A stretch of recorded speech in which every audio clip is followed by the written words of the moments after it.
గారి దగ్గరికి వెళ్ళి మనం ఏఓసి రోడ్ గురించి కానీ మన రామకృష్ణాపురం బ్రిడ్జ్ గురించి కావచ్చు, అదేవిధంగా అయ్యన్ నగర్ లో జరుగుతున్న రిజర్వాయర్ పనుల గురించి ఎప్పుడు ముఖ్యమంత్రి గారి దగ్గరికి వెళ్ళినా ఆయన ఒకే విధంగా చెప్తుండే, రాజశేఖర్ ఇది నాకు కూడా ఐడియా ఉంది, నువ్వు కరెక్ట్ ప్రాబ్లం ని మీ మల్కాజ్గిరి తరఫు నుంచి తీసుకొచ్చావు, తప్పకుండా ఇది చేసి పెడతానని వాళ్ళు తెలియజేయడం. అదేవిధంగా వివిధ మంత్రుల దగ్గరికి వెళ్ళి వివిధ అధికారుల దగ్గరికి మన కమిషనర్ గారు కావచ్చు, అదేవిధంగా కలెక్టర్ గారు కావచ్చు, అదేవిధంగా ప్రతి ఒక్క అదేవిధంగా మన ఎస్టీ కార్పొరేషన్ అధికారుల దగ్గర కావచ్చు, వివిధ హోదాల్లో ఉన్న ప్రతి ఒక్కరి దగ్గరికి మన మల్కాజ్గిరికి ఏ విధంగా ఏం కావాలా వాటిని సాధించుకోవడం అవన్నిటికీ ఒక ఎత్తు అయితే, ఇవన్నీ ఈ అభివృద్ధి కార్యక్రమాలు ఒక ఎత్తు అయితే, ఈ యొక్క కార్యక్రమాన్ని మల్కాజ్గిరి నియోజకవర్గంలో జరుపుతున్నందుకు నిజంగా నాకు చాలా ఆనందంగా ఉంది. ఎందుకంటే అభివృద్ధితో పాటు సంక్షేమాన్ని కూడా మనం ప్రజల వద్దకు తెచ్చినప్పుడే నిజంగా ప్రజలు కూడా ఆనందపడతారు అనే దానికి ఇది నిదర్శనం. ఇది కూడా ఎందుకు చెప్తున్నా అంటే మన అధికారులు ఇప్పుడు వచ్చినప్పుడు మన వివిధ ఏవైతే స్కీమ్స్ ఉన్నాయో చాలా మంది ఇక్కడ ఉన్న నాయకులకు కావచ్చు, చాలా మంది దళిత సంఘాల నాయకులు కావచ్చు, లేకపోతే దళిత వాడలలో కావచ్చు, చాలా మందికి తెలియదు. ఇప్పుడు బెస్ట్ అవైలబుల్ స్కూల్ స్కీమ్ అని ఒకటి ఉంది, దాని ద్వారా మనం మన హైదరాబాద్ పబ్లిక్ స్కూల్లో అడ్మిషన్ తీసుకోవచ్చు. ఇది చాలా మందికి తెలుస్తలేదు.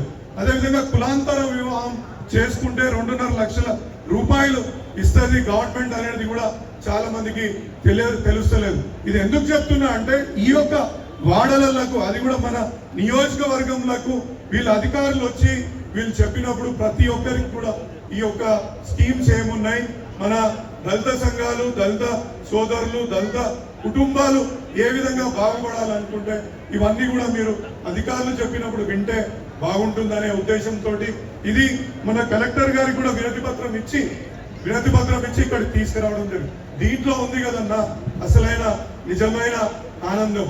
ఎందుకంటే మనం ప్రతిరోజు ఏదో ఒక అభివృద్ధి కార్యక్రమంలో అధికారులను కలుస్తాం.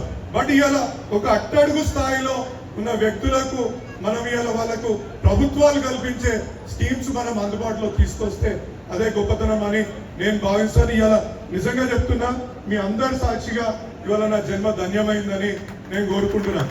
ఇంకొకటి, ఇక్కడ కొందరు సోదరులను నేను పిలవకపోవచ్చు, కొందరిని నేను ఈ యొక్క కలెక్టర్ గారిని అడిగి మా 100% మా దగ్గర నిర్వహించాలని చెప్పినాక కొందరు సోదరులు, ఎందుకంటే ప్రతిరోజు పబ్లిక్ కి అవైలబుల్ గా ఉంటూ ప్రతి నిత్యం అధికారులను కలుస్తూ, ఎందుకంటే కలెక్టర్ గారి దగ్గర పోయి ఇప్పుడు మనకు ఉదాహరణకు రామకృష్ణాపురం కింద ఒక ఇండ్లు పోతున్నాయి కొందరి డిఫెన్స్ ల్యాండ్ లో ఉన్న వాళ్ళకు డబుల్ బెడ్రూమ్లు ఏ విధంగా ఇప్పియాలా, లేకపోతే మన రైల్వే బ్రిడ్జ్లని ఏ విధంగా కట్టుకోవాలనే సందర్భంలో నేను అధికారుల దగ్గర పోతున్నప్పుడు కొందరు నాయకులని నేను పిలవకపోవచ్చు. అదేవిధంగా మీకు విన్నపం ఏంటంటే, నేను డివిఎంసి అప్పుడు మా లక్ష్మణ చెప్పింది కరెక్ట్ 100%. ఎందుకు రారు కలెక్టర్లు అధికారులు అనేది.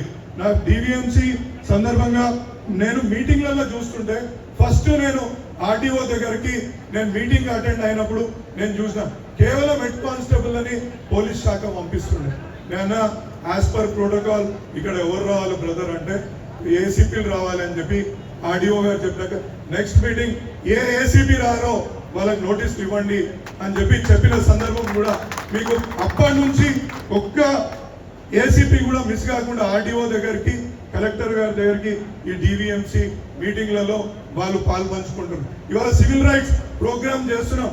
మొట్టమొదటిసారిగా మన మల్కాజ్గిరి నియోజకవర్గంలో ఇవాళ ఈ యొక్క మన ఏమంటారు జిల్లా పరంగా అధికారుల పరంగా ఏది వెంకటాపురంలో మనము ఏమంటారు అంబేద్కర్ గారి జయంతి, అదేవిధంగా ఇవాళ బాబు జగజీవన్ గారి జయంతి మనం ఇవాళ చేసుకుంటున్నామంటే ఇవాళ మొట్టమొదటిసారి అని ఈ సందర్భంగా మీకు తెలియదు. అదేవిధంగా మన గిరియన్న ఆధ్వర్యంలో, అదే మా వెంకటన్న ఆధ్వర్యంలో డివిఎంసి అందరూ మెంబర్ల ఆధ్వర్యంలో కూడా మనం ఇవాళ సివిల్ రైట్స్ ప్రోగ్రామ్ చేస్తున్నాం.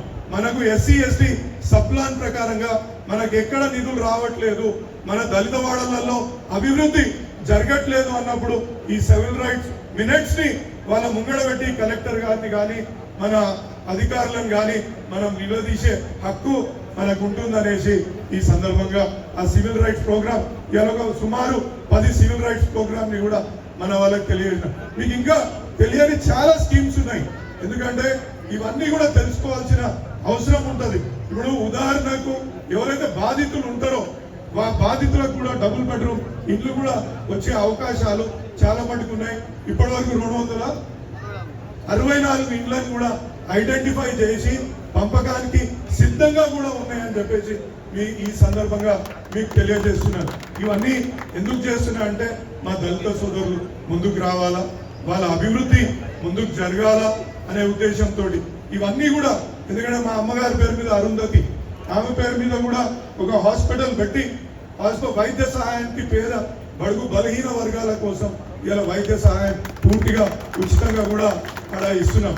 ఇలా ఎక్కడ రాజకీయం లేదండి, ఎవరు ఏ పార్టీ వాళ్ళైనా పంపించిన. ఎందుకంటే నేనే ముఖ్యమంత్రి దగ్గరికి వెళ్తా, నాకు ఏ యొక్క అంటే పనులు శాంక్షన్ చేయాలంటే ఇలా ముఖ్యమంత్రి మంత్రులు చేయాలి కాబట్టి వాళ్ళ దగ్గర కూడా వెళ్ళి నేను వాళ్ళ దగ్గర అంటే రిపీటెడ్ గా 1కి 10 సార్లు వెళ్ళి వాళ్ళని మన ఒక అభివృద్ధి మల్కాజ్గిరిని అభివృద్ధి చేసే విధంగా నేను వాళ్ళని కూడా అడుగుతున్నా. నాకే మల్కాజ్గిరి అభివృద్ధి విషయంలో మల్కాజ్గిరిలో సంక్షేమ పథకాలు రావాల్సిన విషయంలో ఎటువంటి భేషజాలు లేవు. ఇంతకుముందు నేను చూస్తుండే ఒక దళిత రత్న అవార్డు రావాలంటే కూడా ఎవరెవరినో పైరవి చేసుకోవాల్సిన అవసరం ఉంటుండే. అదేవిధంగా ఏదైనా స్కీమ్ కార్పొరేషన్ అంటే ఒక కార్పొరేషన్ లోన్లు రావాలంటే కూడా మనం ఎవరినో బతిమలాడాల్సిన స్కీమ్ ఇది